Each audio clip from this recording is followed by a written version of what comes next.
It is my great pleasure to introduce to you Elias Dakwar.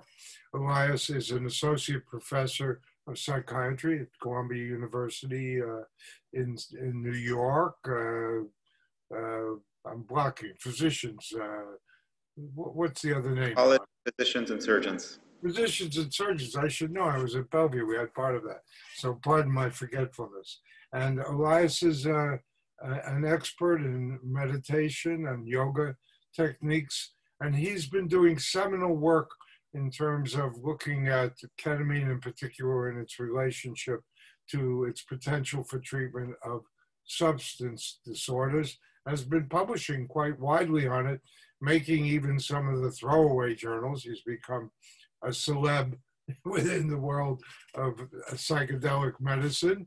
And I hope he's happy to be a bit of a celeb in that. And so it's a deep pleasure to bring Elias into our series on meditation and psychedelics. Welcome. It's wonderful to be here, Phil. Thank you. So tell us a bit about your work, what you've been up to, and how you see the integration of mindfulness, meditation in your work.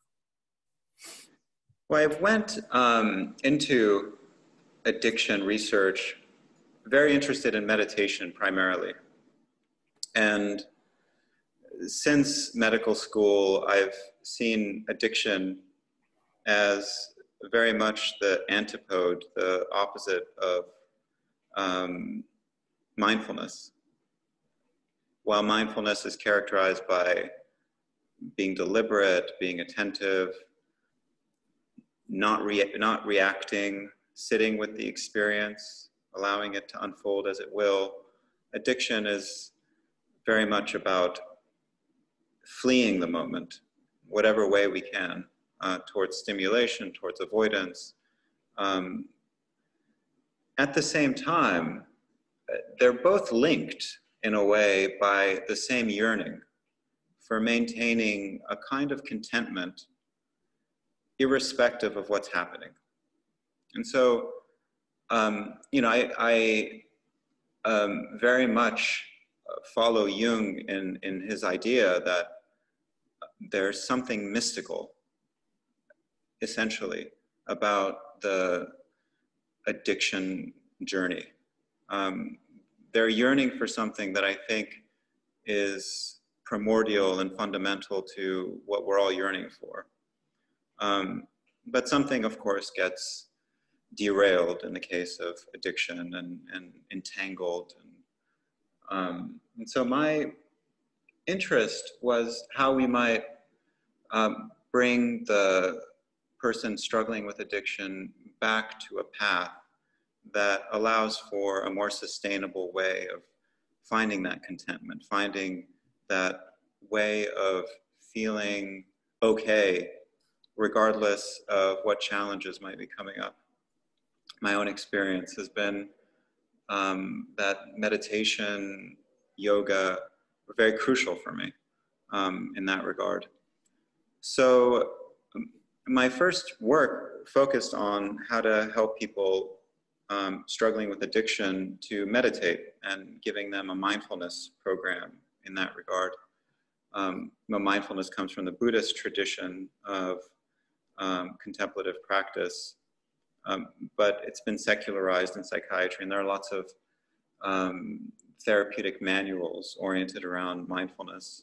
Let me interrupt and ask you, which path of mindfulness did you choose, or have you chosen several to apply? So I chose a manualized one that was formulated by Jon Kabat-Zinn, because okay. it has the most cachet, let's say, in the field. It's a very easy to implement practice. It generally occurs over the course of 8 weeks. It does have certain shortcomings. It doesn't, I think, give enough attention to the cultivation of loving kindness, of wisdom that are essential to mindfulness in the Buddhist tradition. The attainment of certain insights and certain philosophical perspectives, the illusoriness of the self, and that sort of thing. But it's a good entry and a good practice for people who are otherwise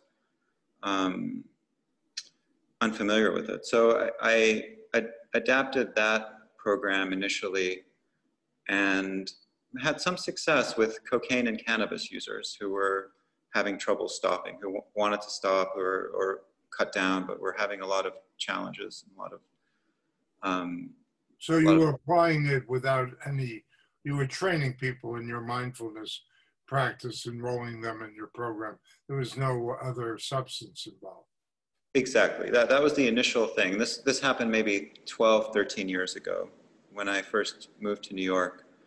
But it became quickly obvious that while some people were getting a lot of benefit, other people were really kind of lost in the weeds, despite how much guidance I was providing.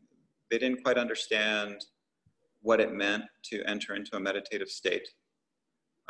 There were various challenges pertaining to their motivation to kind of engage in the practice outside of their time with me. Challenges having to do with feeling really restless and a lot of craving. The things that one would expect would make meditation very difficult for someone struggling with addiction. This isn't getting me, where I want to go quickly enough, that sort of thing. So having had, some experience with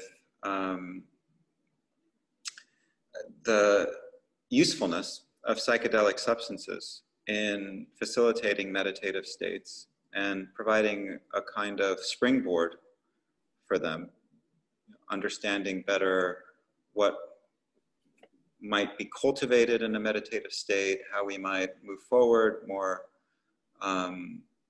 or not move forward at all in a meditative practice.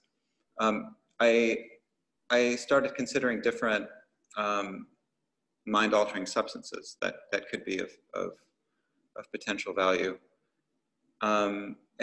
At that time, psilocybin was starting to get researched again by Roland Griffith's group, but again, in a way that was not quite conducive to the sort of funding mechanisms available at Columbia. They're very much about government-funded research and not going to foundations and keeping things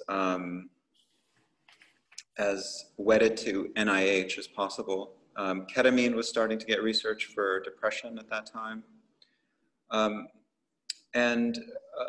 I decided to do a small project investigating whether ketamine might help with some of the challenges I mentioned earlier that I saw getting in the way of a meditation practice. So I did a small study investigating whether ketamine improves craving, whether it improves reactivity, whether it induces mystical type experiences comparable to meditative states. And it was in cocaine subjects, cocaine-dependent subjects. And it was the first study of its kind investigating the effect of ketamine on motivation, on craving, on mysticism.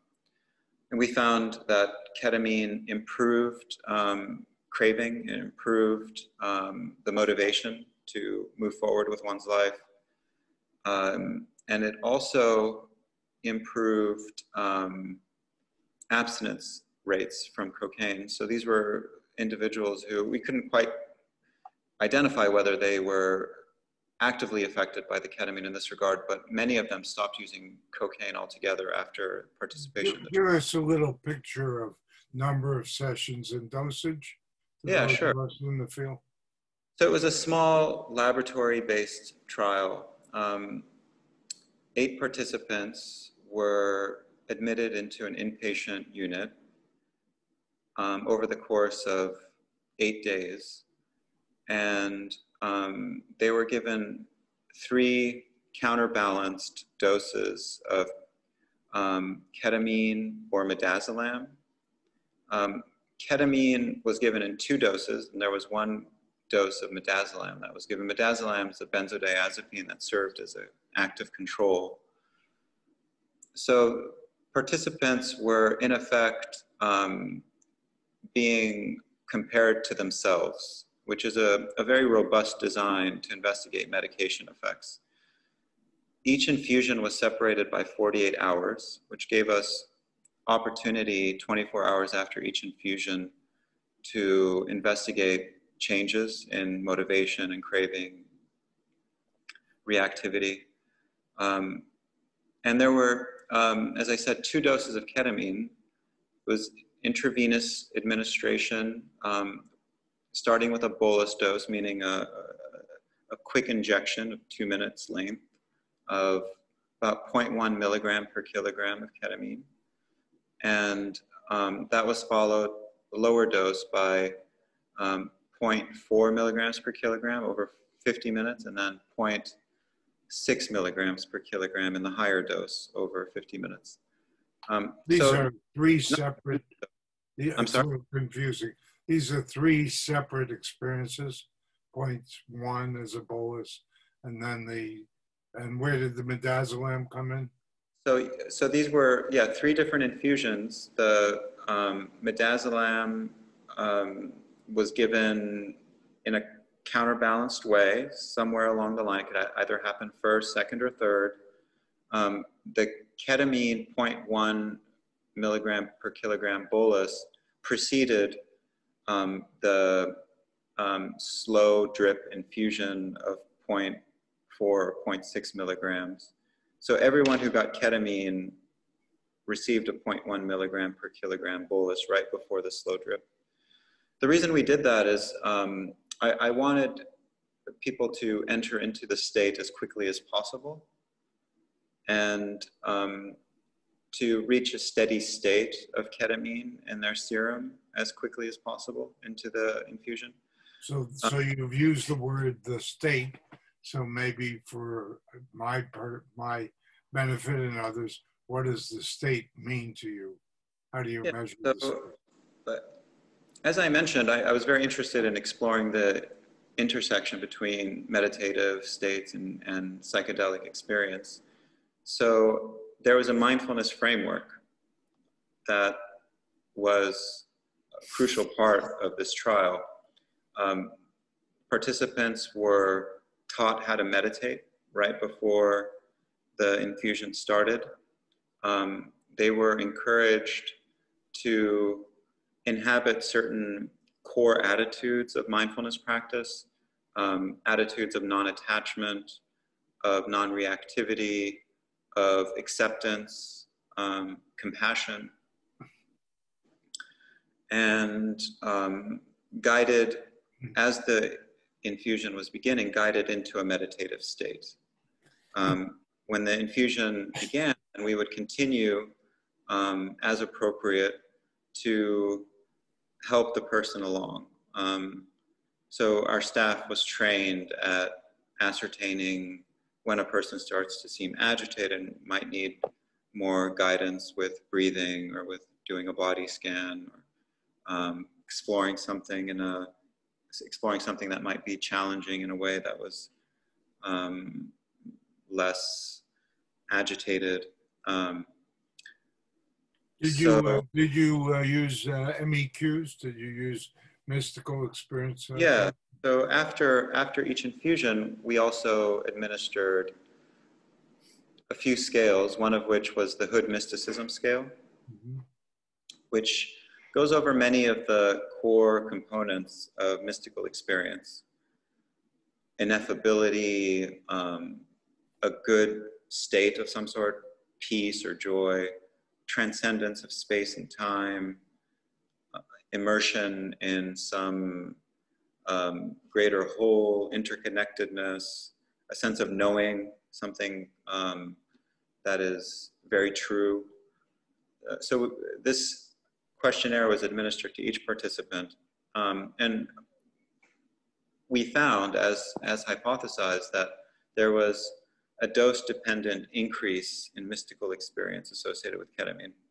So the higher the dose of ketamine, the more the mystical experience revealed itself. The mystical experience also had a very important role to play in the efficacy of ketamine. And at this point, this was quite a controversial point to make. It seems obvious to most of us, of course, that subjective experience is really important to what these medicines do. But at the time, and to some extent, still even now, ketamine was being seen as a biological intervention, as something that modulates glutamate or promotes neurogenesis, or all sorts of very biological mechanisms. The idea that its psychoactive effects might be crucial to its efficacy was ridiculous. And in fact, the psychoactive effects were seen as toxic, as something that we want to medicate away or do away with by modifying the compounds. They were often underreported in a lot of the studies too. Right. Or avoided entirely in some of the studies. Exactly. So what we found was that the mystical type experience actually worked to mediate the effect of ketamine on motivation. It didn't have quite as robust a mediating effect on craving, but on motivation, it had a very powerful effect, meaning that whether someone had a mystical experience or not was more impactful on their motivation than whether or not they received ketamine in the first place. Yeah. So this means that ketamine would not have worked on these individuals were it not for the mystical type experience that they had. Which is in accord with much of our work as well. Mm-hmm. In the major part of the discussion that's ongoing, where we see ketamine as an assisted psychedelic psychotherapy. So, right. What was your follow-up like on it, on the study? So from this study, we did several other studies. One was another human research inpatient study investigating whether ketamine disrupts cocaine self-administration. So these are individuals who were freebase using individuals with dependence issues, came into our research unit and sampled our freebase cocaine so that they had an idea of what it's like. The next day had an infusion, either control or a high-dose ketamine infusion. Then the following day were given the opportunity to choose whether they wanted money or to use freebase cocaine. And yeah, it's people who aren't familiar with this history of research at Columbia are like, you're giving freebase cocaine to people? And yeah, there's a but these were people already had experienced freebasing, right? Exactly. I won't belabor the study design, but it was set up in such a way so we could test whether different, whether control and ketamine differed from one another in regards to their propensity to cause people to use less cocaine. And what we found was that ketamine dramatically disrupted cocaine self-administration. And again, that mystical type experiences were crucial to that. That mystical type experiences during the infusion also mediated the impact of ketamine on cocaine self-administration.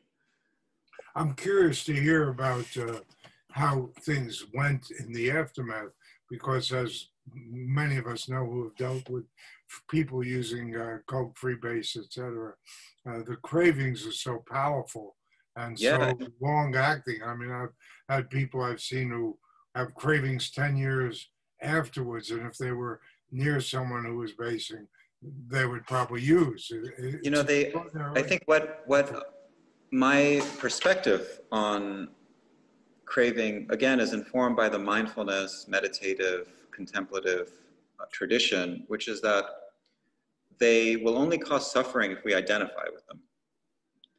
And the challenge becomes how to help a person disentangle from that ultimately passing experience, but which the person has become habituated by virtue of his or her identified with it, to the extent that if it shows up. You're going in and out. You froze. Elias, you frozen. We lost you for a few minutes. If a person goes in and out, is where you were. Oh, yeah, I have pretty good Wi-Fi here. Can you hear me fine now? Now we can. We lost about 15 seconds. Oh, I'm sorry. So if a person goes in and out is where you left off. Yeah. So the intent in helping someone deal with craving is to, first of all, create a kind of disruption where that identification from which all that suffering comes from is no longer as salient. And also a certain practice is developed, a certain way of being, an attitude, a perspective that allows enduring detachment from the craving. So in these early research studies that were very human laboratory based, we didn't really provide any therapy other than the mindfulness training for the purposes of the infusion.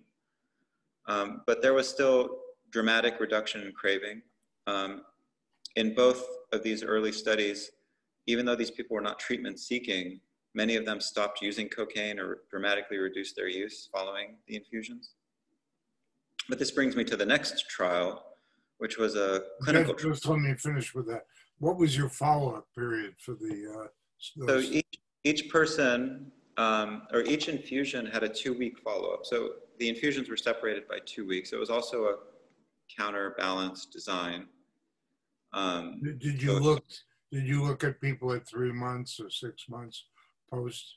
We didn't, because it would have been difficult, to know what was causing what. Everyone had all the conditions, ketamine and active control midazolam again. So if they were better at 3 or 6 months, it wouldn't have really been informative to us whether that was ketamine. But we did do a clinical trial subsequent to that, a larger clinical trial wedding a ketamine infusion to a mindfulness relapse prevention platform called Mindfulness-Based Relapse Prevention. Mm-hmm. So this was a study of 5 weeks in length. The first week is an inpatient stay where they have intensive meditation training, as well as a single infusion of ketamine or midazolam. Can I interrupt for 1 sec?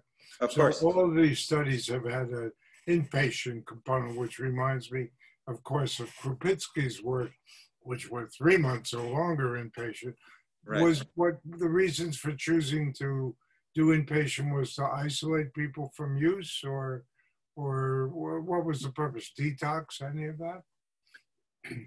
It was a combination of things. It was wanting to give the medicine the best chance of working. Mm-hmm. So to really ensure that set and setting were very deliberate, mm-hmm. and that there wasn't as much messiness in regards to, what they were doing in their time surrounding the infusion. At the time, I also was receiving a lot of extra attention for this work by NIDA. Mm-hmm. While they were reluctantly giving funding, they were also very cautious. Ketamine is a hallucinogen. might lead them to become addicted to hallucinogens or addicted to ketamine. Sure. A lot of prejudices surrounding Sure. surrounding this work. So I also wanted to show that I was being as responsible and safe as possible, until at least I showed and demonstrated safety and that we could do this on an outpatient basis. And you controlled the environment, so issues of use in between were eliminated. Exactly. I also made it very clear that the mindfulness was intended to reduce the risk of someone latching onto the ketamine as the next thing. Oh. You know, ketamine does have some liability to be abused, which was a worry of NIDA. But if they're approaching it with this perspective, this is medicine, I'm trying to become less attached in general to drugs, trying to get less attached to particular experiences as well. That was intended in part to offset some of these worries. But it sounds like you were also creating a meditative nest in a way, that Exactly. giving a week of actual experience of being a different human being with a different kind of consciousness. Exactly. And helping people to achieve that and learn how to enter it in the one they got when they lost it. It sounds like a very brilliant kind of structuring. Well, thanks. And it ended up working. So we completed this clinical trial a few years ago, and 55% of people in the ketamine arm remained abstinent over the 4-week period following that inpatient phase. They were still getting therapy and, you know, getting urine tested and over that period, but were able to remain abstinent until the end, versus 10% in the midazolam arm. Which speaks to the horror of recidivism with, this was cocaine?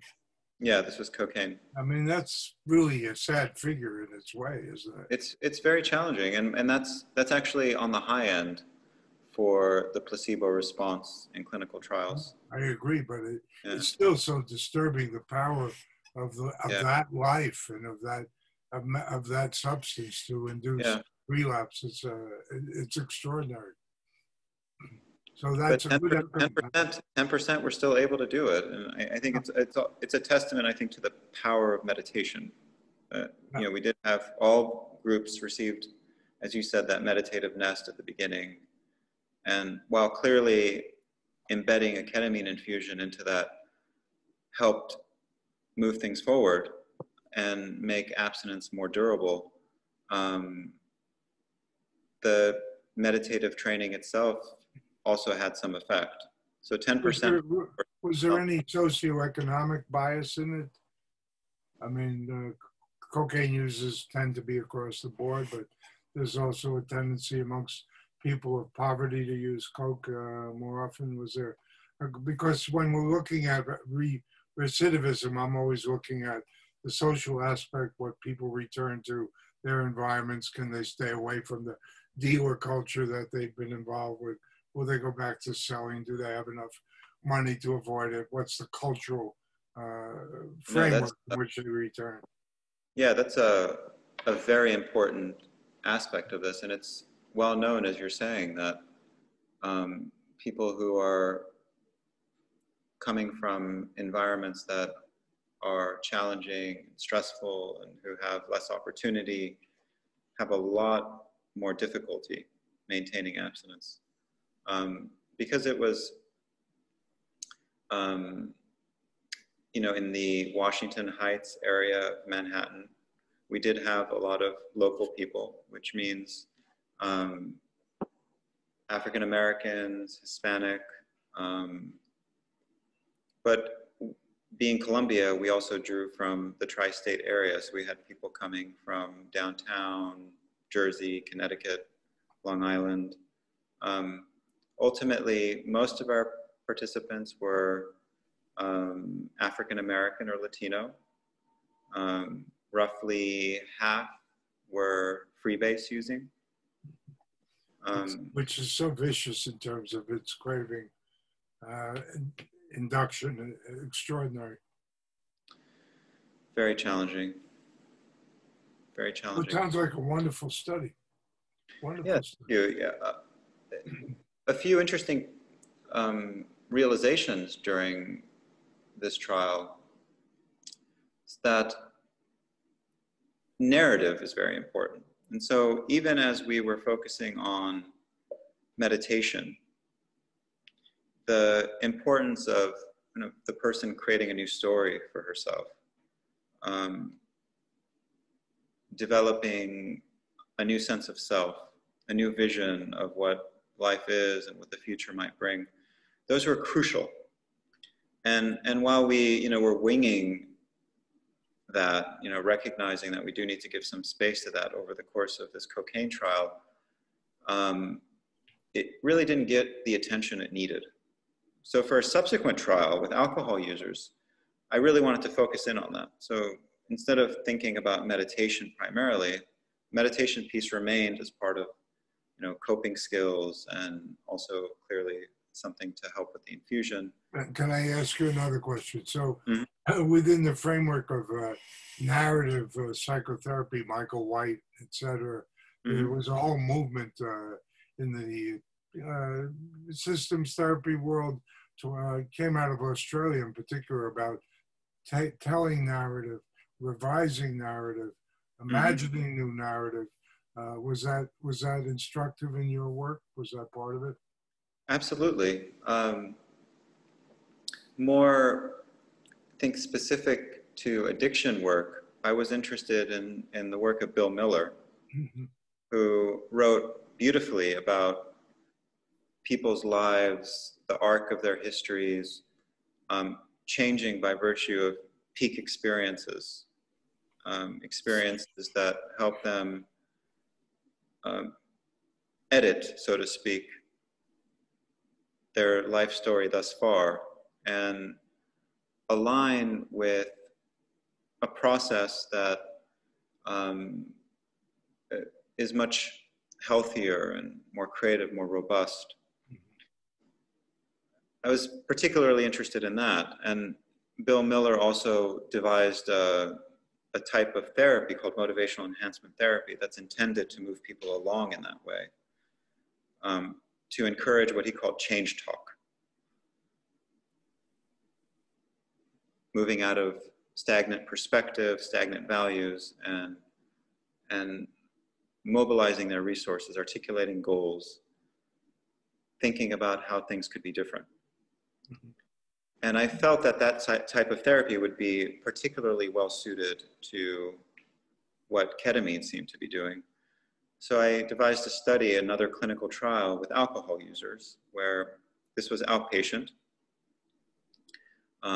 where people engaged in a very intensive 5-week regimen of motivational enhancement therapy, and were given an infusion the second week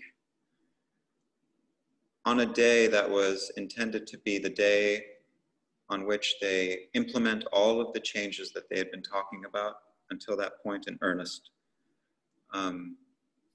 So it's narrative, but it's also making decisions. It's using whatever opportunity is presented to us so as to move forward. And that trial was also positive. Ketamine reduced the number of heavy drinking days, reduced drinking. There was a slower time to relapse. So overall, quite helpful. And again, this is not it's not published yet. It's currently in press. We found that mystical type experiences helped. That they mediated. But it is true you're enveloping the ketamine work within very profound and interesting, brilliant kinds of psychological, psychosocial interventions.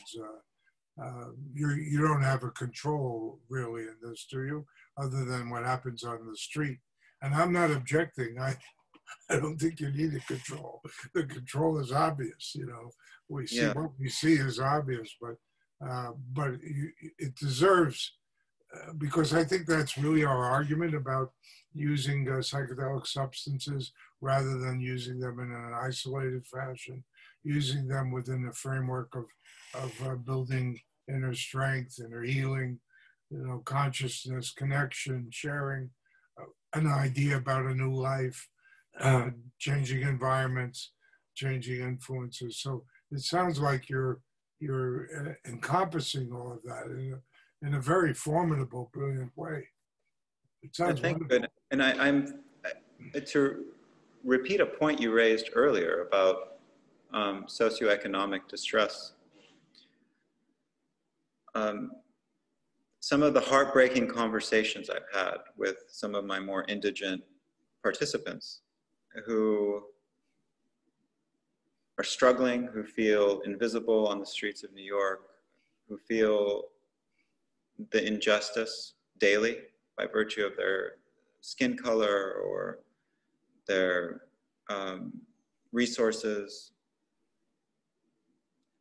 to help them recognize that even in the midst of this injustice, that they could still mobilize some of their own inner resources, that they are still, while still very sensitive to the suffering that they're incurring by virtue of their place in society, that they're still adding to that suffering themselves, and that they have a freedom, even in the midst of so much oppression and subjugation and we just lost your video. There you are. Okay. Even in the midst of so much injustice, there's still a capacity for raising themselves up. That is very much like I'm sure you know it, the double dukkha concept within Buddhism, that the suffering of suffering is really Right. where the work can occur, really where the transformation can occur. Suffering's inevitable, but Right. how we add to it with our own attitude or our way of living is where we can bring ourselves into transformation. Exactly. And how to convey that in a way that doesn't peddle right-wing tropes of, pick yourself up and, you can do it in this meritocracy. That requires a lot of sensitivity. But no, we do hope one of those people or 20 of them become president. Why not? But it's an undeniable truth that we add to our suffering. No. And you're right that's the sort of gateway to wisdom, to see that and recognize that and begin to disentangle from it. Yeah. Well, that's beautiful. Well, so tell us a bit more about where you're going with all of this. You must have a million ideas in your mind. I could see sprouts of a tree of life growing out of your head into a billion different formats and where you want to go and how you want to work and freedom of opportunity to work and funding and just your own personal life. What's in your mind? Well, I'm taking the studies I've started to completion, and what that means is getting larger grants from NIH and doing larger studies. So right now I have 3 large studies that continue to address some of the questions that were raised. One is a large trial with cocaine-dependent people. It's completely outpatient with 2 infusions. One is an alcohol-dependent focused trial. And that trial is also a 4-arm trial trying to investigate the relationship between psychotherapy and ketamine. So one group gets ketamine and psychotherapy, one group gets ketamine and just sees a doctor, one group gets the control and psychotherapy, one group gets control and sees a doctor. And that allows for investigating the relationship between therapy and ketamine, with the hypothesis being that there's a synergy that exists between the two. And there's another trial looking at opioid-dependent people, which is an inpatient trial that involves 2 very high dose, protracted infusions of ketamine versus a control. So a lot on the, how long is the inpatient portion? it's a 5-day inpatient phase. It's intended to help people detox and have helpful experiences. And it was inspired to some extent by work that's been done with ibogaine, which at least partially has some overlap with what ketamine does. So we agree. So that trial is also proceeding. Of course, with COVID, a lot of this research has been slowing down, and we're picking up right now and trying to proceed again, but it's made research difficult. I'm also interested in other substances, interested in how this model might be relevant to more serotonergic substances like DMT, psilocybin, mescaline. So, well, there's a long history of a variety of substance use for treatment of various addictive disorders, from ibogaine, of course, but to MDE for a little while. MDMA has been used, of course, LSD, psilocybin. There's a long history. So I've always thought that there was no particular selectivity in the impact, but that what you're providing as an ambience and environment is central to success. But I've changed a little bit, and I think that the ketamine kind of break with this identity and having a spaciousness of mind and a lapse from the addictive moment to a new potentiality is really important. I think other substances will do it too, enveloped within the kind of program that you're talking about. I don't think it's substance specific, but I think ketamine has certain properties that seem to reduce opioid dependence, for one, which makes it particularly interesting. But that history is there to be explored further because it was blocked of other substances. Right. I think MDMA is a potential substance of great use in terms of how you might put it into that kind of environmental situation because of the warmth and the compassion that it induces, and the connectivity, the realizations of how you're living your life and the imbalance that you're living in, and how do you find a balance again, which is critical. Balance is a feeling, and then balance is a psychosocial adjustment, because if you don't make the psychosocial adjustment, it's very hard. It's like going home to your parents after 2 years in college, and you think you're clear of everything, and within 2 days you're back into the same patterns. Regression is a constant factor of environmental impact. The free aspect of clinical research is also interesting. It underscores the generosity, in a way, of these substances. Yeah.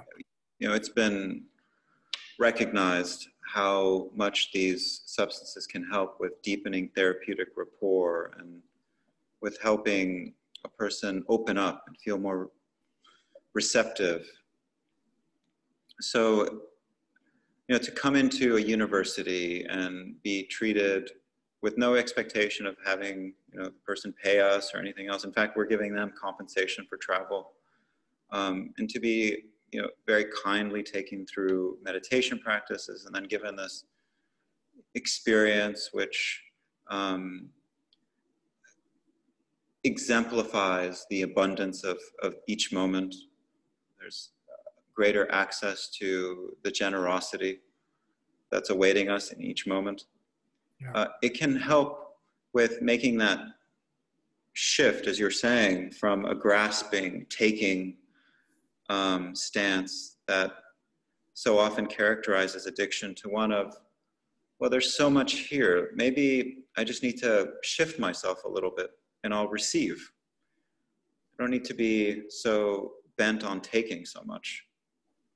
And so even as they return to their challenging lives, that shift can allow for seeing things that may have been obscured before, for recognizing gifts and resources and moments of generosity that might have been overlooked in that mad rush to get the next hit or the next fix.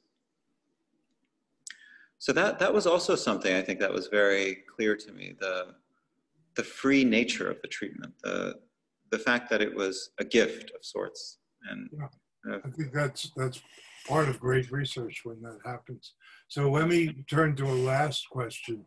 You've done so wonderfully well in explaining your work to us, and it's been deeply moving. Tell us a bit about how all of this is affecting you personally, if you would.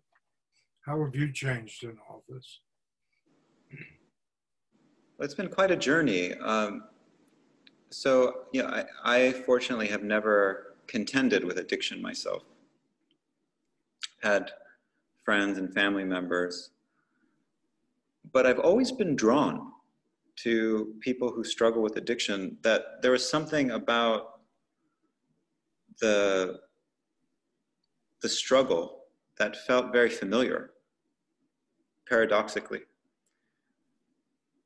And I think as I've continued doing this work, both in research and clinical settings, I have a private practice in downtown, it's become clearer to me that familiarity, that sense of kinship, comes from recognizing their deep humanity being inflamed in such a way that the struggles of being human are no longer something we can easily avoid or overlook. They become front and center and require our immediate attention.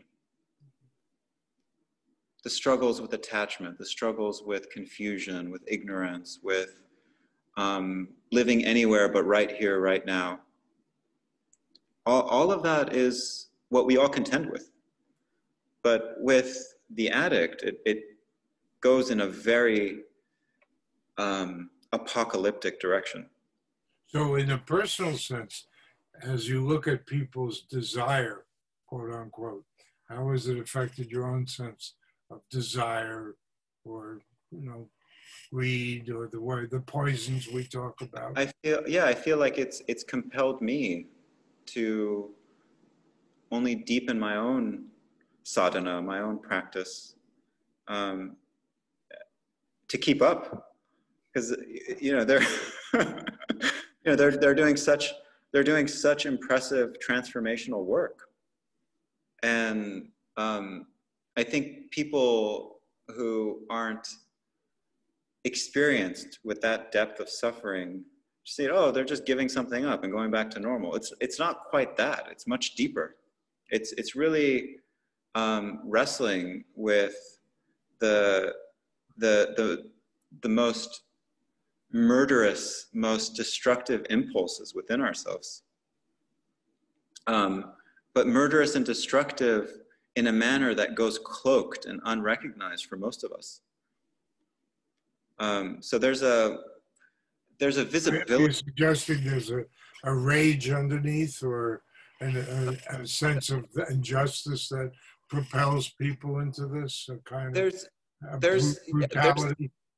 There's the angst of, what kind of world is this where I suffer? Yeah.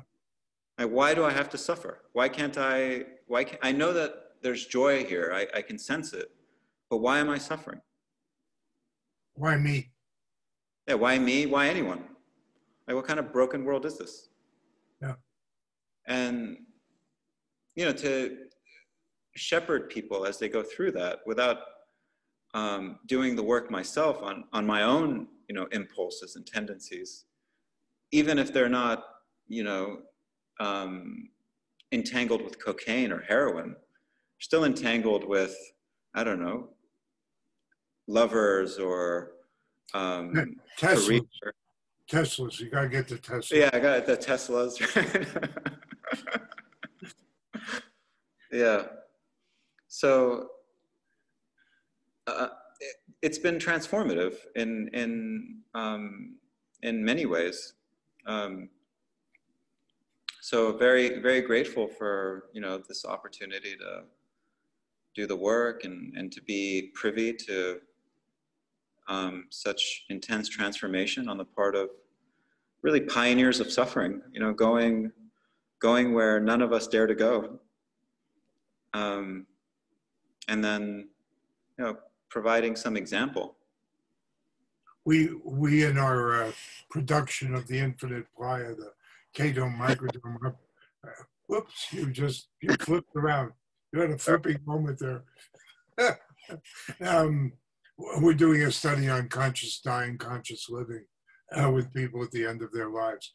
And I would like to invite you to help us create some of the ambiance that we think goes into doing that work with ketamine, but within a framework of really looking at who I am, what do I do with my remaining time, what are my relationships like, my regrets.